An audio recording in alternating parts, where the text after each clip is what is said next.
ठाकुर जी पढ़ने के लिए गुरुकुल गए। गुरुकुल में जाकर के अध्ययन किया, मित्र सुदामा से मिले। गुरु दक्षिणा में गुरुपुत्र को लाकर के गुरुदेव को अर्पित किया। अध्ययन करके ठाकुर जी लौट करके आए हैं। स्मरण आता है वृंदावन का, याद आती है ठाकुर जी को श्रीधाम वृंदावन की, और वृंदावन का स्मरण करके अपने कक्ष के खिड़की में खड़े होकर के ठाकुर जी वृंदावन को जाने वाले मार्ग को देखते रहते हैं और ब्रज में बिताए गए प्रत्येक क्षण का ठाकुर जी स्मरण करते हैं। आज देवकी मन में विचार करती है, मेरो लाला इतने समय बाद आयो है, आज अपने हाथन से भोजन सिद्ध करके वाकू पवाऊंगी। भोजन की थाली लेकर के और उस थाली के मध्य में माखन मिश्री को रख करके जब देवकी ठाकुर जी के कक्ष में प्रवेश करती है, लाला आजा भोजन कर ले। लगभग 12-13 वर्ष के ठाकुर जी की आयु हो गई। इतने वर्षों से ठाकुर जी ने मैया को मां का सुख प्रदान नहीं किया। आज पहली बार मां पहुंची है स्वयं अपने भाग का सुख प्राप्त करने के लिए। ठाकुर जी हाथ धोकर के आए, जैसे पाने के लिए बैठे, सोने की थाली में विविध प्रकार के व्यंजन रखे हैं, रोटी रखी है, पूड़ी रखी है, कचौड़ी रखी है, दुनिया भर की सब्जियां मिष्ठान रखे हैं। सबको ठाकुर जी देख रहे हैं, बड़े प्रसन्न हो रहे हैं। मध्य में जैसे ही माखन मिश्री को देखा है, यशोदा का वात्सल्य ठाकुर जी को स्मरण आने लगा। नेत्रों से अश्रुधार बहने लगी, रोने लगे, रुदन करने लगे। ठाकुर जी को रोता देख बलराम जी रोने लगे, बलराम जी को रोता देख यशोदा रोने लगी, श्री देवकी मैया रोने लगी, और वहां जो भी आ रहा है सब रुदन कर रहे हैं। ठाकुर जी इतने दुखी क्यों हैं? वसुदेव जी ने जाकर के भगवान के मित्र उद्धव से कहा, उद्धव आपके मित्र हैं, आप ही जाकर के इनको समझाओ। इस प्रकार से देवकी के सामने ब्रज की स्मृति लाएंगे, बार बार यशोदा को याद करेंगे, अरे देवकी भी तो मां है, उसको कैसा लगेगा? तुम जाकर के उनको समझाओ। उद्धव भगवान के पास पहुंचा है। कौन है उद्धव? वृष्णीनां प्रवरो मंत्री कृष्णस्य दैतसखा शिष्यो बृहस्पते साक्षात् उद्धवो बुद्धिसत्सदा। बंधु, उद्धव साधारण नहीं है। दैत शब्द या तो गोपियों के द्वारा ठाकुर जी के लिए प्रयोग किया गया है, या श्री शुकाचार्य जी महाराज उद्धव जी के लिए प्रयोग कर रहे हैं कि ठाकुर जी का मित्र दैत सखा उद्धव। उद्धव साधारण नहीं। भागवत में एक जगह ठाकुर जी कहते हैं कि उद्धव मेरा ही स्वरूप है, मेरा ही भाव अंग है उद्धव। यदि मैं नहीं हूं, उद्धव बैठा है, तो मेरी अनुपस्थिति मत समझिएगा, यही समझना मैं बैठा हूं वहां पर, उद्धव है। आज भी बद्रिकाश्रम में 6 महीने के लिए जब कपाट बंद होते हैं, तब पांडुकेश्वर में उद्धव जी की उत्सव मूर्ति आती है और उन्हीं को बद्रीनाथ भगवान के भाव से पूजा जाता है 6 महीने के लिए। भगवान के 2 मित्र हैं, उद्धव और अर्जुन। ये दोनों मित्र भी हैं और ठाकुर जी के शिष्य भी हैं। श्रीमद् भागवत में उद्धव कृष्ण संवाद आता है, तब शिष्यत्व ग्रहण करता है उद्धव, ठाकुर जी के सामने बैठ करके एक एक प्रसंग को सुनता है। उद्धव जो है ठाकुर जी का अत्यंत प्रिय सखा है। एक बार को यह बात कह दी जाए तो इसमें कोई अतिशयोक्ति नहीं है, अर्जुन से ज्यादा ठाकुर जी प्रेम करते हैं उद्धव को। संपूर्ण वृष्णि वंश को श्राप लगा, लेकिन उद्धव को श्राप नहीं लगा। संपूर्ण यदुवंशियों को श्राप लगा, उद्धव भी तो यदुवंशी है, पर उसको श्राप क्यों नहीं लगा? रहस्यात्मक कथा है ठाकुर जी की। जब संपूर्ण यदुवंश को श्राप लगा कि इस बालक के शांब के गर्भ से लोह पिंड जन्म लेगा, जिससे तुम्हारा संपूर्ण यदुवंश नाश हो जाएगा,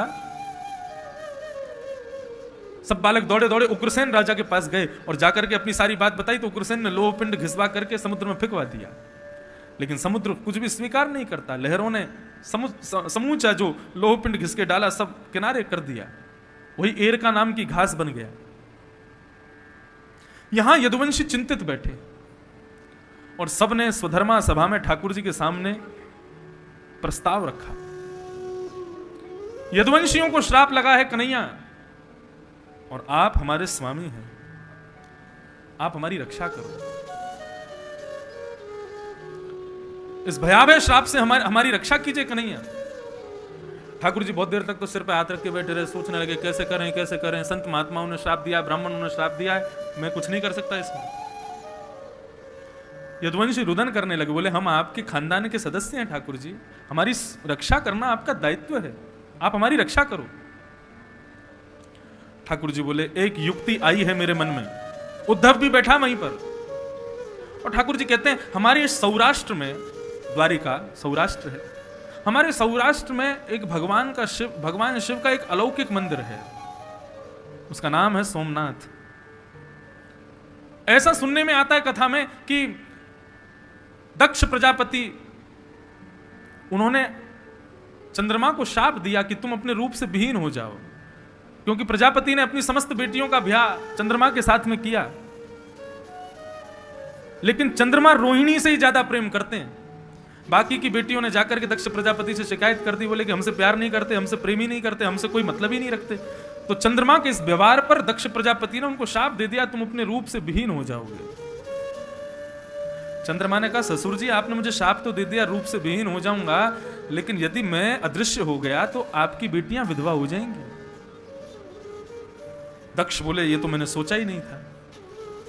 तब चंद्रमा ने जाकर के देवताओं से प्रश्न किया क्या करें। तब समस्त देवताओं ने उनको प्रत्युत्तर में कहा चंद्रमा तुम जाकर के भगवान शिव का यज्ञ करो, वे ही एकमात्र संहार के देव हैं, वो चाहे तो संहार को टाल सकते हैं। ये कथा कौन सुना रहे हैं? भगवान कृष्ण सुना रहे हैं यदुवंशियों को। तो बोले तब चंद्रमा ने जाकर के समुद्र के किनारे खड़े होकर के सोम भगवान का भगवान शिव का यज्ञ किया, ध्यान किया, तपस्या की। भगवान शिव प्रसन्न हो गए। प्रसन्न होकर के चंद्रमा से कहा चंद्रमा क्या वरदान चाहते हो? बोले कि हम अपने रूप से विहीन हो रहे हैं हर दिन, ये शाप हमारा बदल दीजिए। शंकर जी बोले शाप को नहीं टाल सकता मैं, लेकिन वरदान दे सकता हूं। क्या? बोले जिस दिन तुम अपने रूप से विहीन हो जाओगे उसके अगले दिन से ही फिर से अपने रूप में आना प्रविष्ट हो जाएगा, फिर से अपने रूप में आना शुरू कर दोगे। ये क्रम तुम्हारा बना रहेगा। तुम 15 दिन अपने शाप में रहोगे, 15 दिन मेरे वरदान में रहोगे। तब चंद्रमा ने शंकर जी को प्रणाम किया और वहां पर शंकर जी का अलौकिक मंदिर सोमनाथ विराजमान हुआ। तो ये कथा कौन सुना रहे हैं? भगवान कृष्ण सुना रहे हैं यदुवंशियों को कि ऐसे शंकर जी का स्थान है हमारे सौराष्ट्र में, वो शाप को बदल सकते हैं। आप लोग तैयारी करो, हम लोग सोमनाथ जाएंगे, ब्राह्मणों को दान देंगे और वहां जाकर के शंकर जी की अर्चना करेंगे, पूजा करेंगे और उससे हमारा शाप टल जाएगा।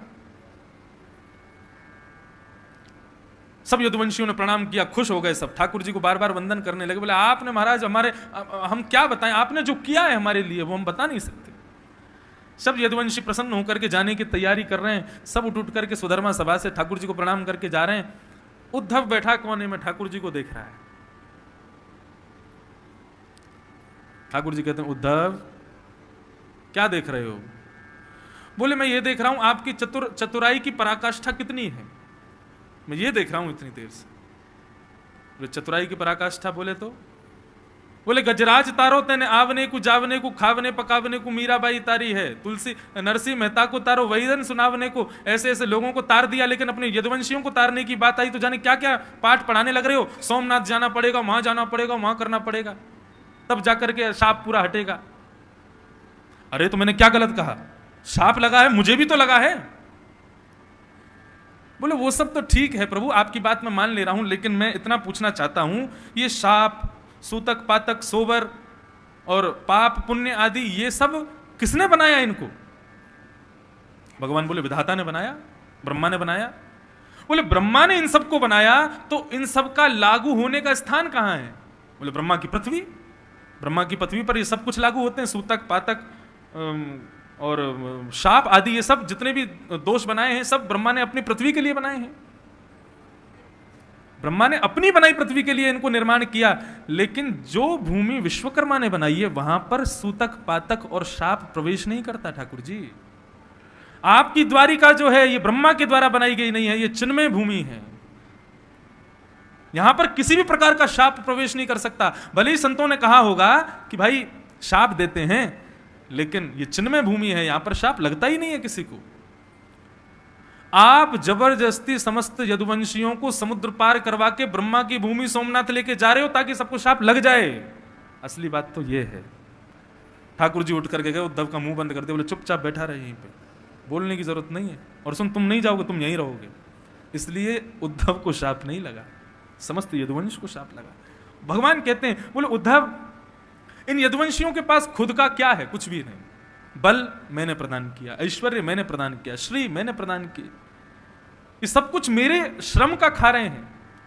कल को मेरी लीला संवरण करने का समय आ जाएगा, मैं अपनी लीला पूरी करके वैकुंठ विराजमान हो जाऊंगा। यदि इन लोगों को जीवित छोड़ जाऊंगा तो मेरे द्वारा दिया गया बल, श्री, वैभव, ऐश्वर्य सबका दुरुपयोग करके मैं भूमि का भार हल्का करने आया, इन लोगों को छोड़ करके भूमि का भार बढ़ा दूंगा। इसलिए मैं इनको संतों से शापित करवा करके अपने साथ ले जा रहा हूं। लेकिन उद्धव, तुम नहीं जाओगे।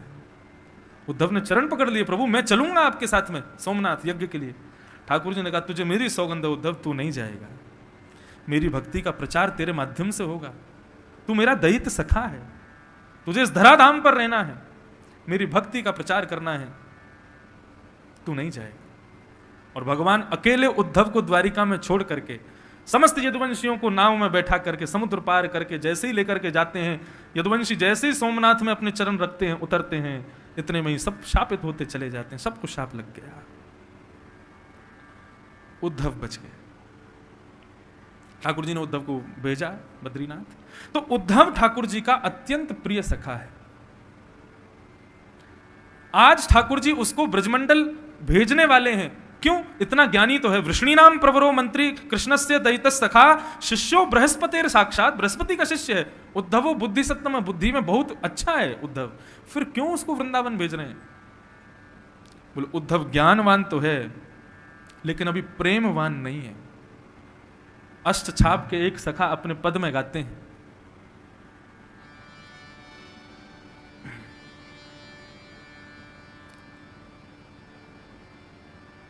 प्रियतम प्रीत ही सौंपे है।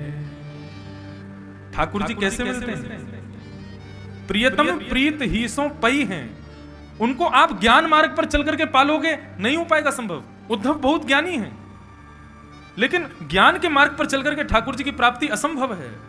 इसलिए ठाकुर जी कह रहे हैं आगे की लीला में उद्धव मेरे साथ रहेगा। इसको ज्ञान के साथ साथ प्रेम युक्त करवाना बहुत जरूरी है। इसलिए ठाकुर जी उद्धव को वृंदावन भेज रहे हैं।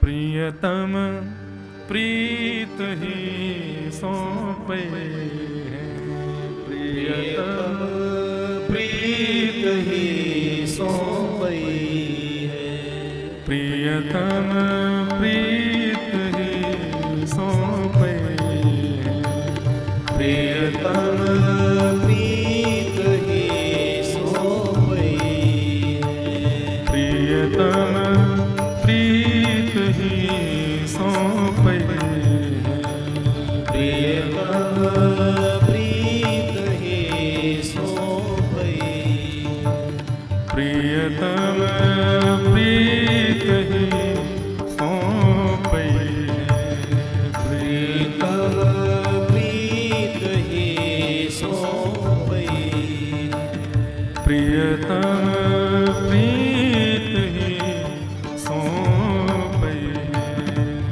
प्रियतम प्रीत ही सौंपे हैं, प्रियतम प्रीत ही सौंपे हैं, प्रियतम प्रीत ही। कैसे मिलते हैं ठाकुर जी? वो भाव। यद्यपि रूप गुणशील सुधरता, यद्यपि रूप शील सुधरता, यद्यपि रूप गुणशील सुधरता, यद्यपि रूप भले ही आप रूपवान हो, भले ही आप शीलवान हो, गुणवान हो, खूब सुधरे हुए हो, लेकिन ठाकुर जी को चाहो इन बातों से आप उनको पटा लो। तो गोविंद स्वामी कह रहे हैं इन बातन न रिझई है प्रियतम, इन बातन न रिझई है प्रियतम, बातन ना रिझई है प्रियतम, इन बातन ना। तो फिर कैसे मिलेंगे? प्रियतम प्रीत ही सौंपे, प्रियतम प्रीत ही सौंपे, प्रियतम प्रीत ही सौंपे, प्रियतम प्रीत ही। इन पदों बंधुओं, प्रियतम इन पदन सो ही पई हैं। आप ज्यादा चटकीले मटकीले भजन गाओगे ठाकुर जी को, वो इतने प्रिय नहीं होते। प्रियतम इन पदन सो ही पई हैं। ये सूरदास आदि जितने भी अष्ट सखा हुए, वो जब पद गाते थे ना, ठाकुर जी मंदिर छोड़ के आ जाते थे सुनने के लिए। इतने प्रसन्न हो जाते थे, आनंदित हो जाते थे। मुझे आपका नहीं पता, मैं कथा स्वांतः सुखाय तुलसी रघुनाथ गाता। तुलसीदास जी ने पूरे विश्व के सुख का भाव करके मानस नहीं लिखी, अपने सुख के लिए लिखी। वक्ता अपने सुख के लिए कथा करे, श्रोताओं को सुख अपने आप मिलेगा उससे, और मुझे सुख इन पदों में मिलता है। अपनी बात की पुष्टि करने के लिए मैं पद गाता हूं, पद ढूंढता हूं, कोई किस किस सखा ने कैसे कैसे पद गाए हैं। अरे सखा साधारण नहीं है, मीराबाई साधारण नहीं है। इन्होंने इस कलिका, बंधुओं, सतयुग त्रेता द्वापर, इन तीनों से ज्यादा श्रेष्ठ है कलयुग। क्यों?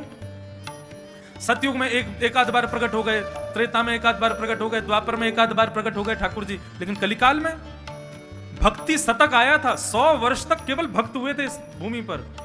ठाकुर जी कितनी बार प्रकट हो गए। वृंदावन में राधा रमन लाल प्रकट हो गए, राधा वल्लभ लाल प्रकट हो गए, वृंदावन बिहारी लाल प्रकट हो गए। उस भक्ति शतक में स्वामी श्री हरिदास जी महाराज, श्री हरिवंश महाप्रभु क्या गाते थे? इन पदों को ही गाते थे। अब कब आएगा वो दिन जब हमारे हृदय को ठाकुर प्रकट होएगा? जब इन पदों को गाओगे तब प्रकट होंगे। कैसे रिझाना है ठाकुर जी को? प्रियतम प्रीत ही सौंपे, प्रियतम प्रीत ही सौंपे। श्री गिरधर लाल की।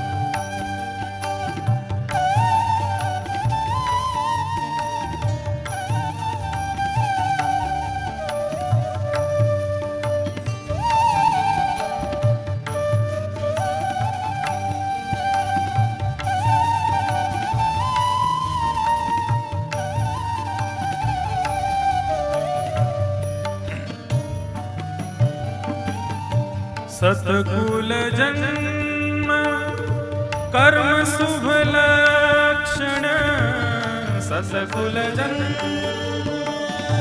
कर्म शुभ लक्षण, सतकुल जन्म कर्म शुभ लक्षण, सतकुल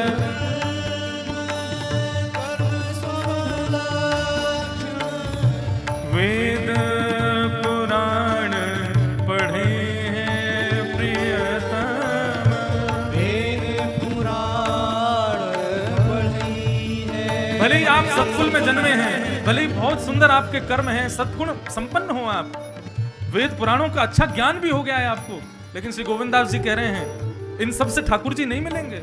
कैसे मिलेंगे? गोविंद प्रभु बिना स्नेह सुहालो, गोविंद प्रभु बिना स्नेह सुहालो, गोविंद प्रभु बिना स्नेह सुहालो, गोविंद प्रभु बिना स्नेह सुहालो, गोविंद प्रभु बिना स्नेह सुहालो, गोविंद प्रभु। जब तक हृदय में प्रेम नहीं होगा, स्नेह नहीं होगा, रसना कहा जो न चाहिए प्रियतम, रसना कहा जो न चाहिए, गोविंद स्वामी क्या कह रहे हैं? रूप है, गुण है, शीलता है, सुधरे हुए हो, सतकुल में जन्म हुआ है, कर्म शुभ है, तुम्हारे लक्षण भी बहुत अच्छे हैं, वेद पुराण पढ़े हुए हो, लेकिन ये सब है स्नेह प्रेम में नहीं, प्रेम हृदय में नहीं है ठाकुर जी के प्रति, इन सब से नहीं रिझेंगे ठाकुर जी, लेकिन ये सब नहीं है और स्नेह प्रेम में है, तो रसना कहाँ जो नचाइए। आप रसना से गाओगे और वही श्याम सुंदर आपके सामने नाचेंगे केवल प्रेम के प्रभाव से।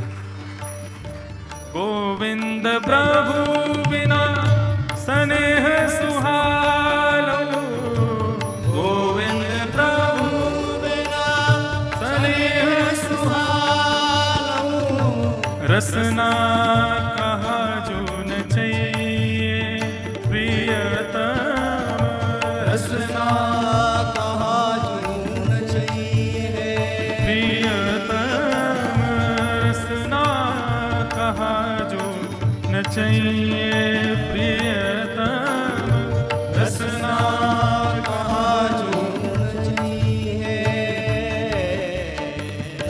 प्रीत ही सो पइये प्रियतम, प्रीत ही सो पइये,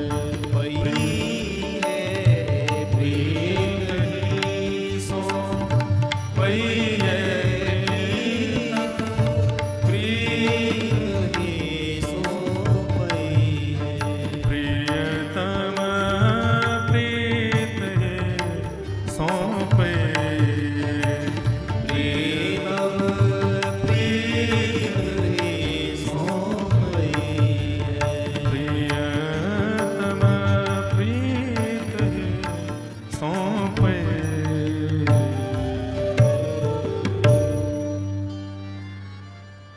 प्रीति हो हृदय में, प्रेम हो हृदय में, तभी ठाकुर जी मिलते हैं।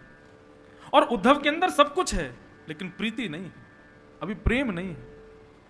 ठाकुर जी ने प्रियतम को, उद्धव को भेजा है। गच्छोद्धव ब्रजम सौम्य पित्तोर्णौ प्रीतिमावह, उद्धव ब्रज जाओ और ब्रज जाकर के मेरा समाचार, मेरा पत्र उन समस्त ब्रजवासी प्रियतमों को सुना करके आओ। ब्रजवासी सब राह तक रहे हैं ठाकुर जी कब आएंगे। रोज आकर के बैठ जाते हैं, कन्हैया आज आवेगो, आज आवेगो, लेकिन शाम हो जाती है, ठाकुर जी नहीं आते। आज समस्त ब्रजवासियों ने देखा कि एक रथ दौड़ता हुआ आ रहा है मथुरा की ओर से, सबने जाकर के रथ को घेर लिया। तभी रथ के भीतर से निकले श्री उद्धव जी महाराज। उद्धव जी महाराज को देख करके समस्त ब्रजवासी दुखी हो गए। बोले कृष्ण नहीं आए? बोले वे महाराज हैं, आजकल बहुत व्यस्त हैं, उनको अवकाश नहीं है, आप लोगों की याद आती है तो मुझे भेजा है। बोले ये कैसा मित्र है, परसों की कह के गए हो, बरसों तक आयो नहीं, बरसों बाद भी याद आई तो अपनो मित्र भेज दियो। कहा करना हो भैया तुम्हारो बताओ? बोले हमको यशोदा मैया आदि सबसे मिलना है, दर्शन करना है। नंदग्रह पहुंचे उद्धव। यशोदा जी की मनोदशा देख करके उद्धव जी भूल गए समय का भान। ठाकुर जी से कह के गए शाम को आ जाऊंगा, लेकिन यहां तो यशोदा जी के मनोभाव को देख रहे हैं, कैसा वात्सल्य। ठाकुर जी नहीं है वहां पर, लेकिन यशोदा ऐसा व्यवहार कर रही है मानो ठाकुर जी वहीं हैं। और उद्धव को भी लगता है कि हाँ, यशोदा जी के भाव से कि हाँ ठाकुर जी यहीं होंगे। कभी दही मथने बैठ जाती है, अपने लाला को नवनीत खवाऊंगी, पुरानो मक्खन ना खावे, बासो मक्खन ना खावे, नयो नयो मक्खन चाहिए रोज। कभी लाला के लिए थाली लगा रही हैं, कभी लाला के वस्त्र निकाल रही हैं, कभी ठाकुर जी के लिए जल उष्ण कर रही हैं स्नान कराने के लिए। ये सब दशाएं देख रहा है उद्धव। नंद बाबा ने आकर के उद्धव को संभाला, समझाया। उद्धव जी ने कहा मुझे गोपांगनाओं का दर्शन करना है। समस्त गोपियां, श्री राधा रानी, बोले सब पीछे वन में बैठी हैं। उद्धव जी वन में गए, समस्त गोपियां बैठी हैं, आपस में चर्चा कर रही हैं, अपने अपने हृदय के भाव, अपने अपने स्वप्नों की चर्चा कर रही हैं। हमारे स्वप्न में कन्हैया आए ऐसो कियो, हमारे स्वप्न में कन्हैया आए ऐसो कियो। सब गोपियां अपने स्वप्नों की चर्चा कर रही हैं। एक गोपी ने किशोरी जी से कहा, किशोरी जी आप भी अपना स्वप्न बताओ ना। किशोरी जी कह रही हैं, बोले तुम सब सोते हो तब तुमको स्वप्न आता है, लेकिन कन्हैया जा दिन से व्रत छोड़ के गए हो, मेरी तो नींद भी वही के संग चली गई। नींद आवे ही ना है तो स्वप्न देखूं कैसे, तुमको बताऊं कैसे। गोपियों के इस मनोभाव को उद्धव जी दूर खड़े होकर के सुन रहे हैं। तभी उड़ता हुआ भौरा उन गोपियों के मध्य में पहुंचता है। उड़ते हुए भौरे को एक गोपी ने देखा, दूसरी गोपी ने दूर खड़े हुए उद्धव को देखा। उद्धव के मुकुट में मोर पीछ लगा के भेजा था ठाकुर जी ने, मोर पंख और काली कमली पहना के ठाकुर जी ने भेजा। गोपियां समझ गईं कि ये जरूर ठाकुर जी ने भेजा है, अपना कोई संदेश लेकर के ठाकुर जी का आया है। उद्धव को केंद्र में लेकर के उस भौरे को देखते हुए गोप्युवाच, सावधानी, श्रीमद् भागवत में युगल गीत आया, गोपी गीत आया, सब जगह गोप्य ऊंचू, गोपियों का समूह बोल रहा है, गा रहा है। लेकिन इस भ्रमर गीत में गोप्युवाच, एक गोपी बोल रही है बस, और ये एक गोपी कोई और नहीं है, क्योंकि भ्रमर गीत में ठाकुर जी को खूब सुनाई जा रही है, और इतनी क्षमता श्री किशोरी जी में ही है और किसी में नहीं है। ये भ्रमर गीत किसी गोपी ने नहीं गाया है, ये श्री किशोरी जी ने गाया है। मधुपके तव बंधो मास्पृशांग्रिं सपत्न्या कुच विलुलित माला कुंकुमश्मश्रुवेन बहतु मधुपतिस्तन मानिनीनां प्रसादं यदु सदसि विडम्बम् यस्य दूतस्त्वमेत्रे मधुपके तव बंधो। अरे भरे क्यों आया है यहां पर?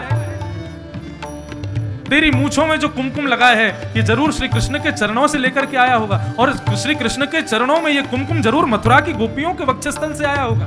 तू हमको प्रणाम मत करना भोरे, तू कपटी है और तेरा मित्र कृष्ण भी कपटी है। भोरा बोला क्यों? मैं कपटी क्यों? कृष्ण को बोलो, मुझे क्यों बोल रही हो? बोले क्योंकि तुम दोनों का स्वभाव एक जैसा है। तू एक पुष्प के ऊपर बैठता है, उसके रस को ले लेता है, जब रस खत्म हो जाता है तो दूसरे पुष्प पर जाकर के बैठ जाता है। ऐसा ही तेरा कन्हैया। कल तक हम ब्रजांगनाओं के साथ में यहां विहार कर रहा था, आज मथुरा प्रिय लगता है उसको, याद नहीं आती उसको हमारी। गोपियां गा रही है, सकृदधर सुधाम स्वा मोहिनीं पाययित्वा सुमनस इव सद्य तत्यजेस्मान् भवाद्रे सुमनस इव सद्य परिचरति कथं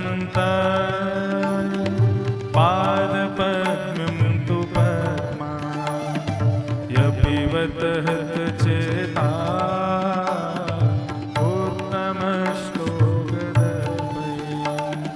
मधुपके तव बंधो मास्पृशांग्रिं सपत्न्या कुच विलुलित माला कुंकुमश्मश्रुवेन किमिह बहुषडङ्गे गायसि त्वद्यदूना मधिपतिमगृहाणा अग्रतो न पुराण विजय सख सखीना गीयतां तत्प्रसंग चपित कुचुरजस्ते कल्पयन्तिष्ठमिष्टा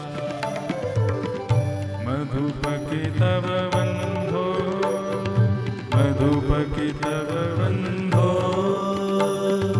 मधुपके तव बंधो। गोपियों ने ठाकुर जी को गाली दी कि तब कहा। राधा रानी बोली एक बात बताओ, कन्हैया से हमारा प्रेम कैसे हुआ था? एक गोपी बोली कथा सुनने से हुआ। बोले तो अच्छा, ये कथाकारों को भी पकड़ो, लाइन में लो इनको। और महाराज फिर राधा रानी ने कथाकारों को गाली दी है। क्या कह रही हैं? बोले भैया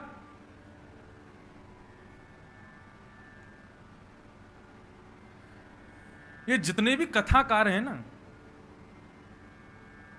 इनको ठाकुर जी ने घूस दे रखी है।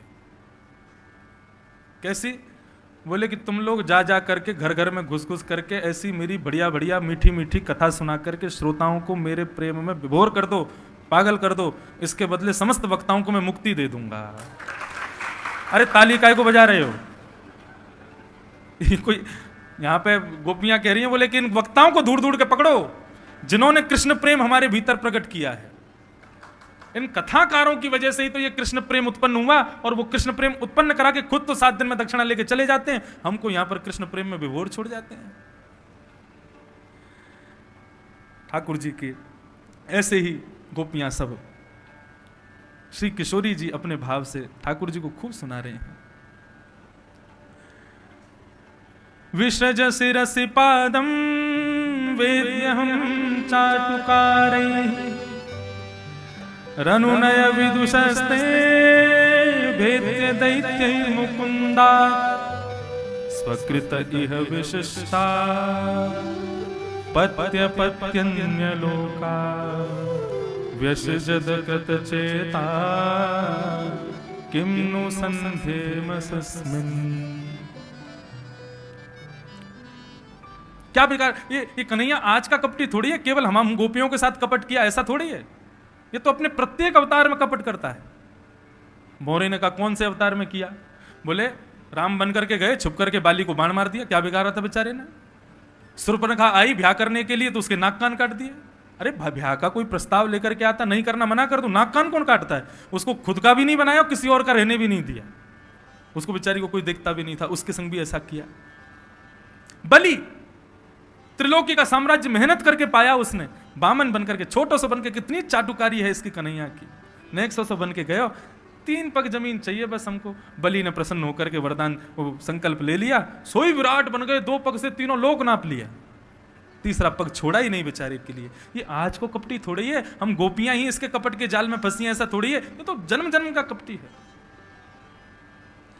इस प्रकार समस्त गोपियां श्री किशोरी जी ठाकुर जी को, ये जो भ्रमर गीत है इसको व्याज स्तुति कहते हैं।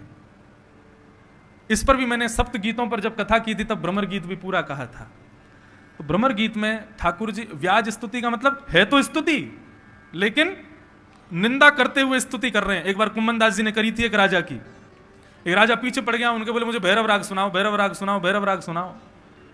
कुम्मन दास जी बोले ये राग राग नहीं है, राजाओं के लिए नहीं गाते, हम ठाकुर जी के लिए गाते हैं। बोले नहीं मुझे तो सुननी है, पीछे पड़ गया। रोज अपने सैनिक सिपाही भेज दे। कुम्मन दास जी बोले आज याकू भैरव राग ही सुना के आऊंगा।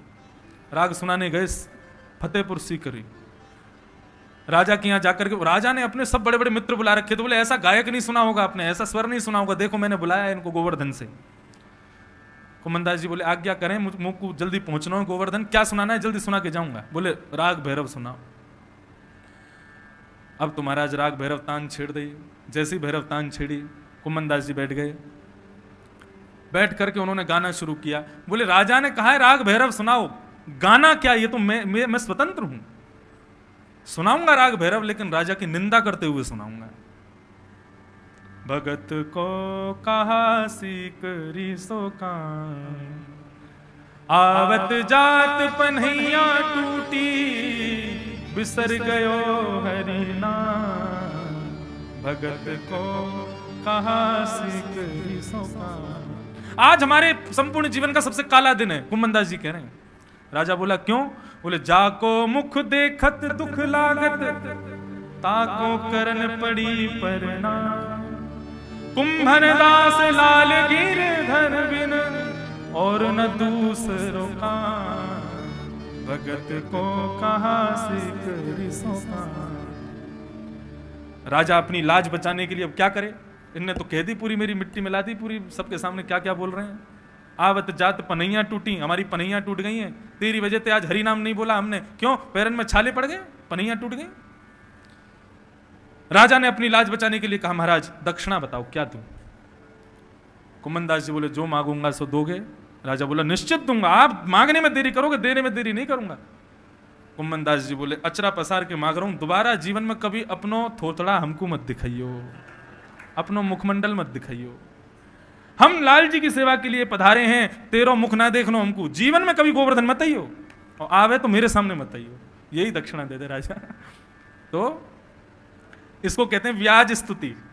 करी तो स्तुति, लेकिन उसमें राजा की खूब निंदा करी। ऐसे ही किशोरी जी यहां पर व्याज स्तुति कर रही हैं, ठाकुर जी की स्तुति गा रही हैं, लेकिन खूब सुना सुना के कह रही हैं तुम तो ऐसे हो, वो तो ऐसा है, वो तो ऐसा है।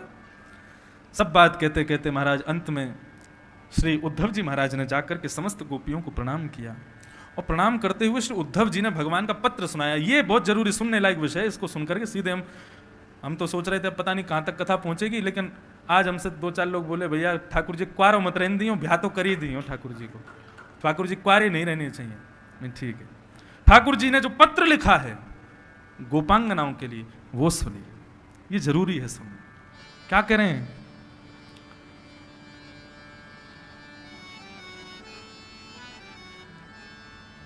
भवती नाम वियोगों में नहीं सर्वात्मना क्वचित यथा भूतानि भूतेषु खंबायग्नि जलम मही। बहुत ध्यान से सुनिए। ठाकुर जी क्या कह रहे हैं? मैंने कभी आज तक अपनी कथा में ठाकुर जी का पत्र नहीं कहा, पहली बार कह रहा हूं, इसलिए ध्यान से सुनो। ठाकुर जी क्या कह रहे हैं? समस्त गोपियों को पत्र लिखते हुए ठाकुर जी कह रहे हैं कि मैं आप लोगों से दूर नहीं हूं और ना ही आप लोग मुझसे दूर हो। कैसे? बोले जैसे पृथ्वी जल तेज वायु आकाश ये पंच तत्व हमारे शरीर में है, लेकिन दिखाई देता है? नहीं दिखाई देता। हमारे भीतर पृथ्वी तत्व भी है, अग्नि जल भी है, वायु तत्व भी है, सारे तत्व भीतर हैं, लेकिन फिर भी दिखाई नहीं देते। और कोई चाहे कि मुझसे पृथ्वी अलग हो जाए, अग्नि अलग हो जाए, जल अलग हो जाए, तो क्या वो हो सकता है? कभी नहीं हो सकता। ठाकुर जी कह रहे हैं ठीक वैसे ही मैं गोपियों तुम्हारे भीतर हूं और तुम सब मेरे भीतर हो। मैं ना तुमसे अलग हूं ना तुम मुझसे अलग हो। तो फिर गोपियों ने पूछा तो फिर आप हमारे सामने क्यों नहीं हो, हमारे पास क्यों नहीं हो? जब हमसे इतना प्रेम करते तो हमसे दूर क्यों चले गए? तब भगवान कह रहे हैं यत्वहं भवतीनां वै दूरे वर्ते प्रियो दृशा मनसः सन्निकर्षार्थं मदनुध्यान काम्यया। बहुत अच्छी बात। ठाकुर जी कह रहे हैं बोले जिस प्रकार एक प्रियतम के परदेश जाने पर उसकी प्रियसी वो निरंतर उसका स्मरण करती रहती है। शरीर भले ही पास नहीं होता, लेकिन प्रियतम कहां रहता है? बोले उसके मन में रहता है।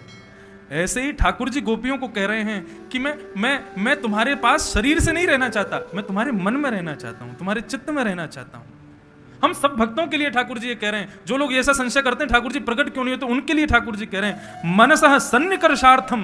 बोले प्रेम विशुद्ध कब होता है? जब प्रियतम शरीर से पास ना हो, मन में विराजा हो। समस्त गोपियों को ठाकुर जी कह रहे हैं मैं भले शारीरिक तुम्हारे साथ में नहीं हूं, लेकिन मैं मन से तुम्हारे पास हूं और तुम सब मेरे पास हो। मुझे मन में रहना प्रिय है, इसलिए मैं तुम लोगों से थोड़ा दूर हूं, लेकिन तुम चिंता मत करो। ममुपैष्यथ मामुपैष्यथ। ठाकुर जी इस प्रकार से संपूर्ण अपना पत्र लिख करके भेजते हैं और जाकर के गोपांगनाओं को उद्धव जी के द्वारा सुनवाते हैं और कहते हैं कि आप सब मेरी अत्यंत प्रियसी हो और मैं आपका प्रियतम हूं, मैं कभी आपसे दूर नहीं हो सकता। ये बात सदैव याद रखना। इस प्रकार ठाकुर जी ने पत्र लिखवा करके भिजवाया। ऊधो सूधो है चलो सुन गोपिन के बोल, ज्ञान बजाई डुमडुमी प्रेम बजायो ढोल। उद्धव जी गोपियों की बात सुनकर के ऊधे सूधे है गए, ऊधो सूधो है गए। उद्धव को हमारी ब्रज भाषा में ऊधो को मतलब रे उल्टा। ऊधो सूधो है चलो सुन गोपिन के बोल। 6 महीने कब व्यतीत हो गए उद्धव जी को पता ही नहीं चला। और श्री उद्धव जी महाराज 6 महीने बाद ठाकुर जी के पास गए। ठाकुर जी के पास जाके खूब सुनाने लगे, अरे क्या बिगाड़ा गोपियों ने, राधा रानी ने सबको छोड़ छाड़ के यहाँ मथुरा में बैठे हो, चलो मेरे साथ वापस वहीं ब्रज में रहेंगे। ठाकुर जी महाराज बोले उद्धव अपने नेत्र बंद कर। नेत्र बंद किए, बोले खोल के देख। जैसे खोल के देखा समस्त गोपांगनाएं ठाकुर जी के पास वहीं प्रकट हो गई। बोले मुझसे जो प्रेम करते हैं वो कभी मेरे से दूर नहीं रहते। भले ही शारीरिक हमारा सामिप्य ना हो, लेकिन मानसिक सामिप्य हमारा सदैव रहता है। इस प्रकार से श्री उद्धव जी महाराज के द्वारा गोपियों को ठाकुर जी ने सुख प्रदान किया। प्रेम नगर का पंथ कठिन है, प्रेम नगर का पंथ कठिन है, प्रेम नगर का पंथ कठिन है, प्रेम नगर का पंथ कठिन है। हमें ना चल पा मुसाफिर प्रेम नगर मत जा प्रेम नगर मत जा मुसाफिर प्रेम नगर मत जा। वृंदावन आना मुसाफिरों के लिए नहीं है। वृंदावन घूमने डोलवे वाले इनके काज वृंदावन नहीं है। वृंदावन का पंथ कठिन है, तामे ना चल पा मुसाफिर प्रेम नगर मत जा।